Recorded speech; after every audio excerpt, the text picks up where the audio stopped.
Olá, amigos, nossas saudações cordiais. Estamos aqui mais uma vez para o canal Lições de Amor, nesse quadro que é o Paulatino, que visa extrair lições preciosas da obra Paulo Estevão para tempos difíceis. Eu sou Patrícia Lins e hoje nós estamos recebendo um convidado muito especial, diretamente de Minas, o William Jacob. Por favor, William, se apresente. Olá, pessoal. É uma alegria, né, estar aqui com vocês, participando, né, deste quadro, falar desta obra, né, que a gente vai falar depois sobre ela, mas é uma alegria.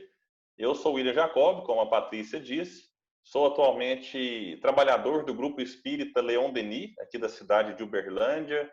É, Sou um dos coordenadores do Congresso Espírita Leon Denis, que acontece anualmente também em Uberlândia. Faço parte da equipe do Café com Espiritismo, um projeto de levar áudios diários aí para muitas pessoas, hoje já traduzido para o francês, para o espanhol, e a partir do dia 7 de setembro também no inglês. Então, a gente está muito feliz, né, com esses projetos todos e nessa pandemia a gente decidiu também criar um canal no YouTube, o canal William Jacob, em que eu tenho colocado lá todos os meus estudos, todas as minhas lives, faço um estudo sobre Leon Denis, agora no livro Porquê da Vida, e a gente vai postando lá reflexões praticamente diárias. Então, quem quiser conhecer no YouTube, é um espaço que eu deixei exclusivo para reflexões espíritas. E quem quiser depois dar uma força lá, é só ir lá, se inscrever, aquele ritual todo, compartilhar, deixar o like no que gostar. Então, obrigado pelo espaço e vai ser uma alegria poder estar aqui compartilhando um pouquinho das nossas reflexões. Prazer é nosso, viu, William? O William ele tem essa característica de ser bastante engajado, né? E isso tem tudo a ver com a proposta de Paulo Estevão, porque, como a gente conversava antes, o objetivo desse quadro é apresentar Paulo Estevão por frases aparentemente sem uma ordem cronológica, para que a gente se identifique.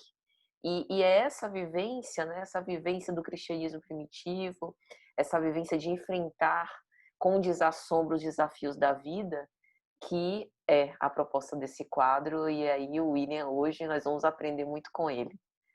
A frase que nós escolhemos para esse episódio de hoje é uma frase muito tocante, que é proferida num momento muito especial de uma das personagens mais importantes dessa obra. É preciso confiar em Deus nas horas mais amargas. Então vamos mais ou menos fazer aqui um contexto quando essas palavras foram ditas. Abigail estava só.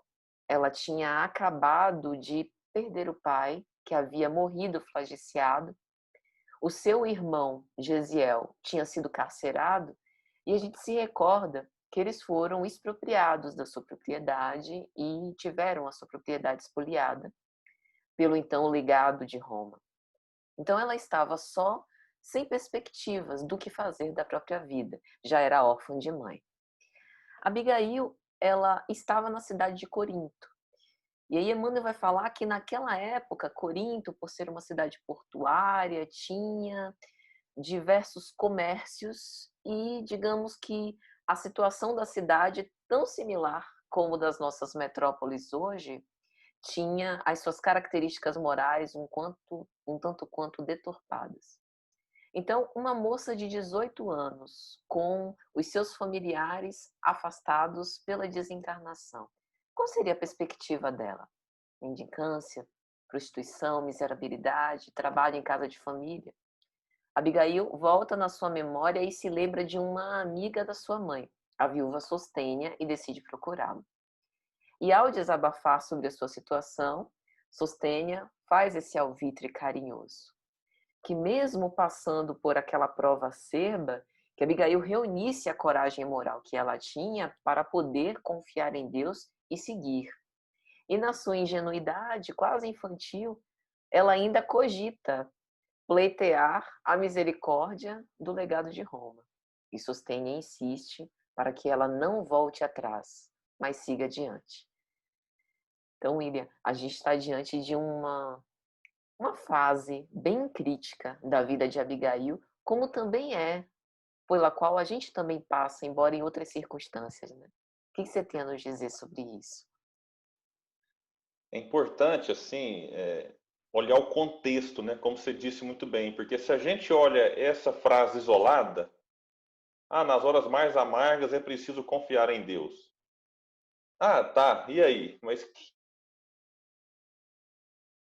Porque para uns a hora amarga pode ser um prejuízo financeiro, pode ser uma dificuldade de saúde, pode ser o abandono de um ente querido por motivos quaisquer. Enfim, cada um tem a sua hora amarga. Mas eu, ainda hoje, na hora do almoço aqui em casa, conversando com a minha esposa, com os meus filhos, eu falava de Abigail, eu falava, gente, que situação, que vida, né? Como você disse muito bem, a mãe já havia desencarnado antes.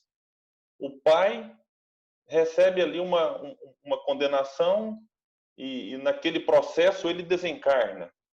O irmão, que a princípio talvez seria liberado, para tentar salvar a pele do pai, Gesiel decide assumir uma culpa que não era dele, para tentar tirar o pai, que já era mais velho, daquela situação de dificuldade.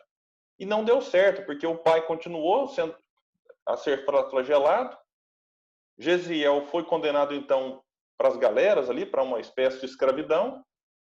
E aí Abigail fica naquela situação.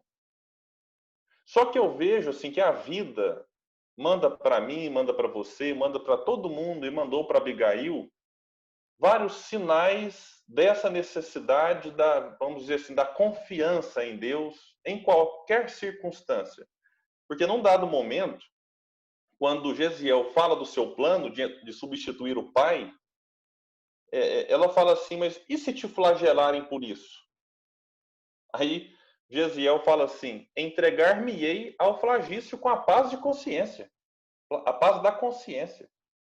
Aí ela fala assim, não, e ele fala, se estiverem junto de mim, nesse instante cantarás comigo a prece dos que se encontram em aflição. Aí ela pergunta assim, e se te matarem, Gesiel? Aí ele fala, pediremos a Deus que nos proteja. Nos proteja. Se te matarem, que Deus nos proteja. É a consciência de que ele vai continuar vivo. Porque ele se inclui na proteção de Deus. E não é assim, pediremos a Deus que te proteja, mas que nos proteja. Então, lembrando que Gesiel não era cristão. Porque a gente às vezes pensa que fé em Deus, que fé na imortalidade da alma é só cristão que tem. Gesiel não era cristão, mas era um homem reto, era um homem digno, que já trazia em si essa semente muito forte daquilo que seria depois o grande Estevão. Então, se te matarem, aí ela escuta, pediremos a Deus que nos proteja. Aí chega um dado momento que, como a gente disse aqui, acontece a cena, o pai morre, o irmão é colocado de lado, e aí ela lembra da prece dos aflitos e faz a prece que muitos de nós, todos nós conhecemos, acredito, quem não conhece vale a pena conhecer. E aquela prece de Abigail toca todos os corações, todos. E aí um soldado compadecido dela fala, olha, né, minha filha, também sou pai e compreendo o teu martírio. Se queres atender a um amigo, escuta o meu conselho. Foge de Corinto a toda pressa. E aí ela fala assim, e meu pai? E ele responde, teu pai descansou para sempre. O pranto da jovem se fez mais copioso, borbulhando-lhe os olhos tristes. Todavia, ansiosa por defender-se contra a perspectiva de solidão, perguntou ainda, mas e meu irmão? Ninguém volta do cativeiro das galeras, respondeu Justino com um olhar significativo. Abigail levou as mãos pequeninas ao peito, desejando afogar a própria dor. Então, esta era a situação. Esta era uma hora amarga para ela, que eu não consigo nem imaginar se fosse comigo. Só de imaginar nessa situação aqui, eu quase entro em desespero. E aí acontece um detalhe, que quando Estevão então recomendou, né, confiar em Deus já ali. E aí ela diz Emmanuel que então Abigail, depois de um certo tempo, lembrou-se, né, de uma velha amiga da família. Eu queria te perguntar aqui para que todos nós reflitamos. Ela lembrou-se ou foi lembrada? Porque quando a gente fala assim, confiar em Deus, parece uma coisa tão vaga, né? Ah, mas como? Se eu não vejo, se eu não...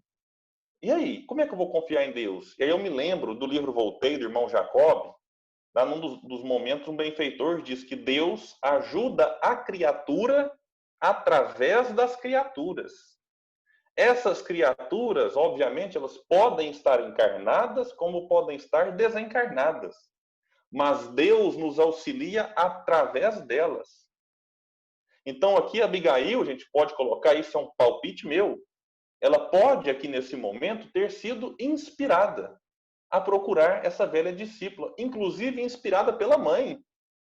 Ou a gente acha que uma mãe que ama um filho desencarna e para de amar. É do tipo assim, minha filha, procure e sostenha, ela vai te dar o amparo, o abrigo que você precisa. E aí, quando ela chega lá, então, e escuta dessa velha amiga da família, por que a gente não pode dizer que essa velha amiga também estava inspirada por Deus, que ajudou através de outras criaturas? Então a gente percebe aqui a cadeia de indivíduos se ajudando. Então, quando se fala é preciso confiar em Deus nas horas mais amargas, é porque Deus se manifesta também nessas horas mais amargas. E quando a gente olha para a nossa história, a gente percebe que coletivamente nós já vivemos e passamos por... E nessas horas, muitos de nós nos questionamos: onde está Deus? Quem de nós nunca se questionou diante de uma doença grave, onde está Deus? No Holocausto, talvez seja o momento assim mais terrível da nossa história, em que mais de 60 milhões de pessoas na Segunda Guerra Mundial agora, né, tomando como todo agora, não só o Holocausto, mas tudo que aquilo envolveu, mais de 60 milhões de pessoas desencarnaram, com muitas torturas, enfim. Quando eu vejo um filme da Segunda Guerra Mundial, eu fico entristecido. Por várias vezes já me questionei onde é que estava Deus no Holocausto. Onde é que está Deus quando uma criança é estuprada? Onde é que está Deus durante a pandemia? E aí foi numa live assistindo num quadro chamado Espiritualidade na Ação, em que ali nós temos a figura de Eduardo Moreira, nós temos, que é o anfitrião do canal, nós temos a presença fixa de Frei Davi, um franciscano, o pastor Henrique Vieira, e sempre com um convidado, outro, Simão Pedro já participou desse quadro. Eu gosto muito. O padre Júlio Lancelotti, que é outra figura que eu admiro demais, já foi várias vezes. E ali eu reflito muito e aprendo muito com diversas religiões, mas num dia, não me lembro quem disse agora, de que Deus, em todas essas situações e horas amargas, está com o sofredor. Deus está com o oprimido, Deus está com o torturado, Deus está com o condenado à pena de morte, Deus está com aquele que, num dado momento, passa por uma hora amarga. Deus está com aquele que perde, desde que seja fiel a Deus. Porque a gente pensa que na vida só tem que ganhar. E às vezes perder faz parte. E às vezes perder é muito melhor que ganhar. Como o padre Júlio Lancelotti disse em uma de suas frases. É muito bom perder do lado certo. Eu não queria estar do lado de quem ganhou.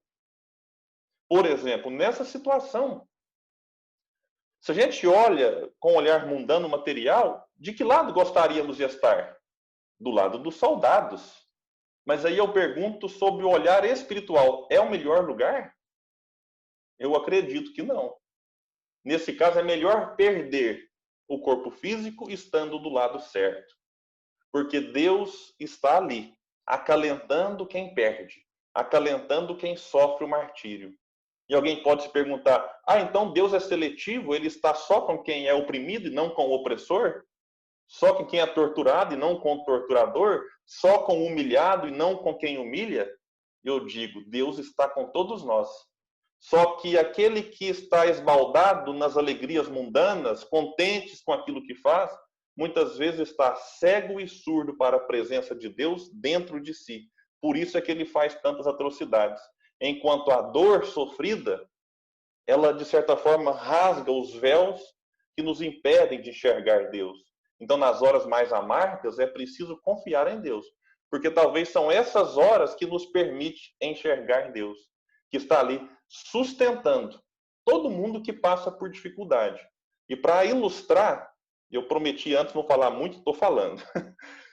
Para ilustrar, eu quero trazer só um exemplo, porque o dia que eu ouvi esse quadro lá, o pessoal falando, mas Deus está no hospital com quem está entubado de Covid.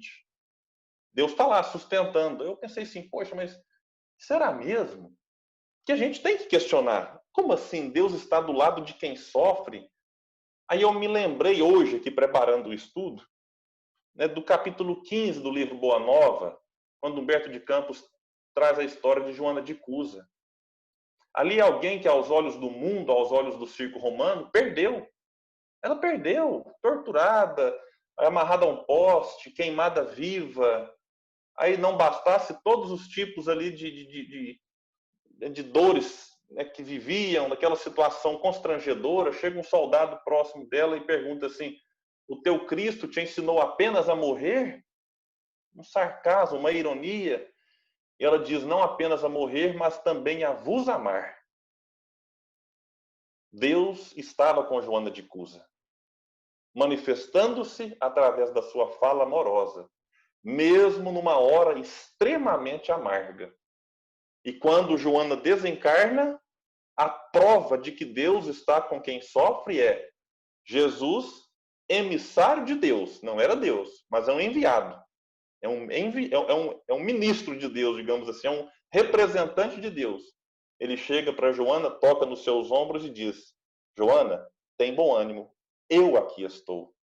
Então, Jesus estava com Joana. Jesus está com a criança estuprada. Jesus está com o judeu que sofreu no Holocausto. Jesus está com todos os que sofrem, com todos os oprimidos. E esses precisam, então, confiar em Deus, porque quando se confia em Deus, o fardo fica mais leve. E aí a gente encontra até mesmo alegria no sofrimento. Maravilha, William. Belíssimas reflexões. Você falava sobre o contexto um pouco anterior a essa fala, e aí você se lembrou daquele trecho de que, perante a constatação da solidão iminente, Abigail pega as suas mãos pequeninas e confrange, né, junto ao peito, como se quisesse conter ali aquela angústia. E aí eu ficava pensando nesse movimento, que é um movimento humano, que acaba indo na contramão da confiança, que é o apego, porque intimamente, às vezes a gente tem a consciência de que se livrar daquela situação que muitas vezes a gente vivia e que era motivo de felicidade, é o melhor para nos livrar dessa angústia. Mas esse movimento de deixar ir e de liberar nem sempre é tão fácil, né? E aí a gente pode pensar nesse tipo de apego tanto em relação a coisas do nosso passado, quanto aos nossos afetos, como a reconhecer a importância das situações pelas quais a gente vive e o quanto que esse movimento é necessário para que a gente possa abrir as portas, né, do nosso coração para a imortalidade da alma e para viver conforme essa imortalidade, mas o quanto que isso exige de nós, o quanto que a confiança é um movimento desafiador ainda para todos nós, né? Com certeza, esse apego ele precisa ser muito bem colocado, porque, igual você disse, confiar exige abrir mão. Né? Uma criança que se atira no colo de um pai, ela confia, né, de que o pai está ficando grandinho, já não consigo, já não é garantia que eu consigo te pegar.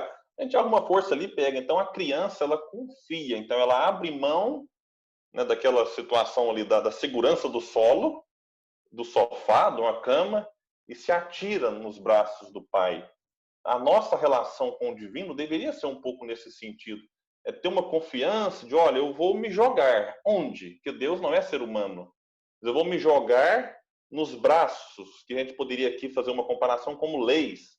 Eu vou me jogar nas leis divinas, cumprindo-as, compreendendo-as, para que aí sim eu consiga enxergar que nesse processo de confiança a gente tem que aceitar a ideia, não tem, né? Mas seria mais fácil, a ideia de continuidade.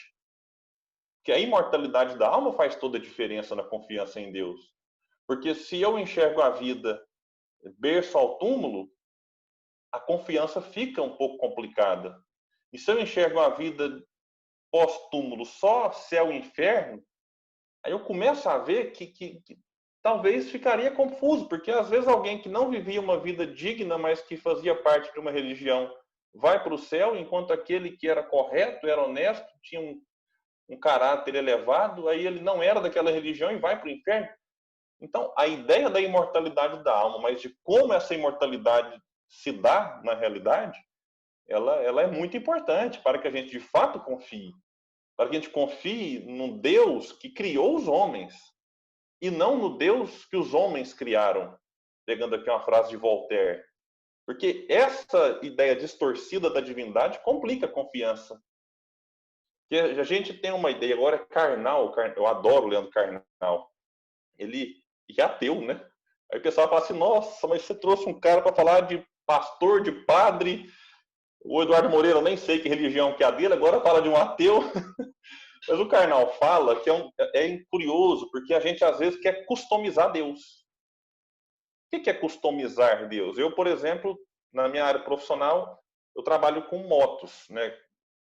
E às vezes a pessoa chega e ela quer comprar peças para sua moto para customizá-la. Então ela pegou a moto na fábrica, na concessionária, nem placa não tem ainda. Ela quer tirar o retrovisor que vem, original, colocar um retrovisor vermelho. Aí, de repente, ela vai ali na manopla, que é onde você acelera, tira aquela manopla, quer colocar uma roxa. Aí ela já coloca um acessório desse jeito, outra parte cromada, ela vai customizando a moto de acordo com o seu gosto. Isso é maravilhoso, eu já tive moto, adoro, adorava fazer isso, é bacana, a pessoa se sente bem. O problema é que a gente quer fazer isso com Deus. Aí, opa, não, peraí, Deus desse jeito eu não gosto. Eu tiro esse atributo de Deus e coloco um outro para ficar como eu quero. E aí, se eu quero ser violento, aí eu falo, poxa, Deus é violento. Se eu sou ciumento, eu quero colocar que Deus também é para justificar a minha atitude. E aí a gente inverte a passagem bíblica que diz que nós fomos criados à imagem e semelhança de Deus. Ou seja, estamos num caminho de aproximação com o divino. E a gente inverte e acha que Deus foi criado à nossa imagem e à nossa semelhança. E quer transferir para a divindade as nossas limitações, ao invés de pegar esses atributos divinos e trabalhar dentro de nós. A justiça, a bondade, o amor, a misericórdia. Então, assim, a ideia de Deus ela é central. E não é à toa que Kardec, vou falar de um espírito agora que é para não ser excomungado, né? Não é à toa que Kardec, na primeira questão do primeiro livro espírita, coloca que é Deus. Ele não começa com imortalidade, com reencarnação, com mediunidade, com leis morais, porque a pedra, vamos dizer assim, angular, fundamental, sobre a qual se ergue o imenso edifício da doutrina espírita é a da divindade. Se eu não compreendo essa base, daqui a pouco eu vou estar com ideia distorcida sobre um monte de coisa. Então é por isso que Kardec coloca Deus como a base. Porque sem essa base bem feita, tudo se complica e a gente vai ter dificuldade para compreender o Espiritismo e dificuldade para confiar em Deus nas horas amargas da vida. Perfeito. Essa visão antropomórfica de Deus é uma forma de facilitar o nosso trabalho, né? De progresso moral. Eu gostei da sua citação, William, de Leandro Carnal, porque ele é um profundo estudioso das religiões, né? Não obstante a sua opção pessoal. E eu acho interessante essa diversidade, né? Esse diálogo ecumênico, porque eu penso sempre em Jesus e o quanto que ele gostava de cada subjetividade e sabia extrair de cada pessoa o que de especial ela guardava dentro de si, né? Então, por isso que é interessante a gente, até para trabalhar a nossa tolerância ao contraditório, o poder argumentativo, a racionalidade, né, que a gente coloca assim como tão importante dentro da própria doutrina trazida por Kardec. Então, essa ideia é bem interessante. Enquanto você falava, eu pensava que assim, confiar em Deus nas horas mais amargas também nos prepara para a experiência de viver bem as alegrias. Porque se a gente consegue, né, manter essa fidelidade no momento da agonia, o momento do regozijo também é um ode a ao Criador, né? E a gente consegue aproveitar essa alegria de uma forma melhor.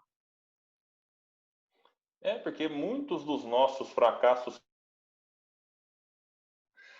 esse é um ponto importante também, porque quando tudo sorri, a vida está mil maravilhas, boa parte dos nossos tropeços se dão nesses momentos. Então, se a gente desenvolver a confiança em Deus e a fidelidade nos momentos de amargura, a gente vai também se capacitando para quando enfrentar uma alegria, porque é assim, a pandemia está aqui agora, é um momento de dificuldade, daqui a pouco ela passa. E aí, como é que a gente vai se comportar no novo normal? Esse é um ponto para a gente refletir. Um momento de alegria. Estamos numa tempestade, diz a frase, depois da tempestade vem a bonança.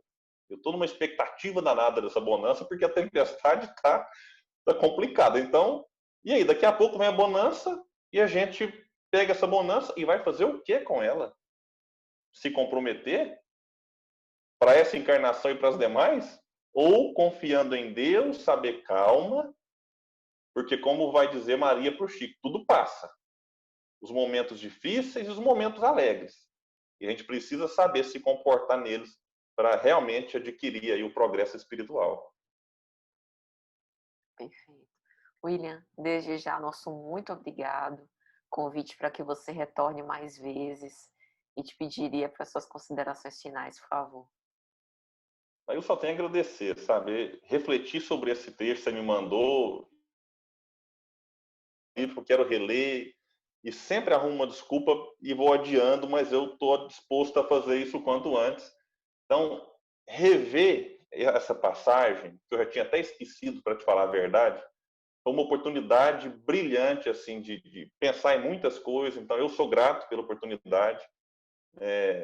Parabenizo mais uma vez você. Peço a todos, né, que estão aqui acompanhando, que reflitam nessas lições, não apenas desta série, deste vídeo, mas de todas as outras que a gente está assistindo. A gente tem que fazer aquele movimento de sentir um pouco do que a lição quer nos ensinar, porque é sentindo, depois de conhecer e meditar, é que a gente vai ter condição de viver. É tão difícil viver o Evangelho, a gente vê que o próprio Paulo passou por dificuldade quando disse, né, o bem que eu quero eu não faço, mas o mal que eu não quero, esse eu ainda faço. Então, esse processo de nos despir do homem velho para nos revestir do homem novo, como disse o próprio Paulo, não é fácil, mas ele precisa que a gente conheça, medite, sinta, para que a gente possa vivenciar. Obrigado e muita paz para todos nós. Que assim seja, nós que agradecemos. Então, gente, até a próxima, se Deus quiser.